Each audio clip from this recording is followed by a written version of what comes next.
ശ്രദ്ധേയമായി പ്രമുഖ ബാങ്ക് ഇതര ധനകാര്യ സ്ഥാപനമായ പൈസലോ ഡിജിറ്റൽ ലിമിറ്റഡ് ഓഹരികൾ 2025 ജനുവരി 15 ബുധനാഴ്ച കമ്പനി ഓഹരി ഉടമകളുടെ യോഗം ചേരും. കമ്പനിയുടെ വിദേശ കറൻസി കൺവെർട്ടബിൾ ബോണ്ടുകളുടെ പരിവർത്തനത്തിനായി ഇക്വിറ്റി ഷെയർ അലോട്ട്മെന്റ് പരിഗണിക്കുന്നതിനാണ് ബോർഡ് യോഗം ചേരുന്നത്. SBI, LIC എന്നിവയുൾപ്പെടെ കൈവശം വെച്ചിരിക്കുന്ന 50 രൂപയിൽ താഴെയുള്ള പെന്നി സ്റ്റോക്ക് ആണ് ഇത്. സെപ്റ്റംബർ വരെ കമ്പനിയുടെ പ്രൊമോട്ടർമാർ 45 ലക്ഷം ഓഹരികൾ കൈവശം വെച്ചിട്ടുണ്ട്. 52% ഓഹരി പങ്കാളിത്തം. 2024 ജൂണിൽ 51% ആയിരുന്നു ഇത്. തിങ്കളാഴ്ച രാവിലെ പൈസലോ ഡിജിറ്റൽ ലിമിറ്റഡ് ഓഹരികൾ 44 രൂപയിലാണ്.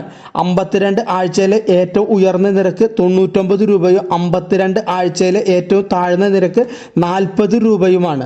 2 വർഷത്തിനുള്ളിൽ 3400 കോടിയിലധികം ഇടപാടുകൾ നടത്തിയ NBFC ആണിത്. 59 ലക്ഷത്തോളം ഉപഭോക്താക്കളുണ്ട്.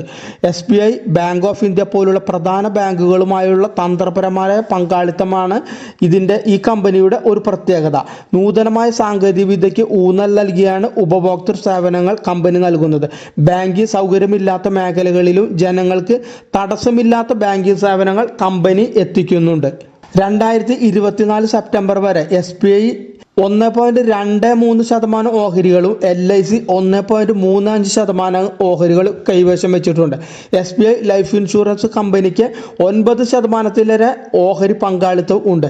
കമ്പനിയുടെ വിപണി മൂല്യം 3800 കോടി രൂപയിൽ അധികമാണ്. കമ്പനി മികച്ച പാദബല റിപ്പോർട്ടുകളും വാർഷിക ഫലങ്ങളും റിപ്പോർട്ട് ചെയ്തിട്ടുണ്ട്. 52 ആഴ്ചയിലെ താഴ്ന്ന നിരക്കായ 40 രൂപയിൽ നിന്ന് ഓഹരി 8.9% ഇപ്പോൾ ഉയർന്നിട്ടുണ്ട്. നിക്ഷേപകർക്ക് ഈ സ്മോൾ ക്യാപ്പ് ഓഹരി വാച്ച് ചെയ്യാവുന്നതാണ്. റിസർവ് ബാങ്കിൽ രജിസ്റ്റർ ചെയ്തിട്ടുള്ള കമ്പനി നിക്ഷേപം സ്വീകരിക്കാത്ത NBFC ആണ്. ഇന്ത്യയിലെ ഗ്രാമപ്രദേശങ്ങളിലും അർദ്ധനഗര പ്രദേശങ്ങളിലും ശക്തമായ വിതരണ ശൃംഖലയുണ്ട്. രാജ്യത്തെ 22 സംസ്ഥാനങ്ങളിലായി 65 ലക്ഷത്തിലധികം ഉപഭോക്താക്കൾക്ക് സേവനങ്ങൾ നൽകുന്നു. വായ്പ വിതരണമാണ് പ്രധാന ബിസിനസ്സുകളിലൊന്ന്.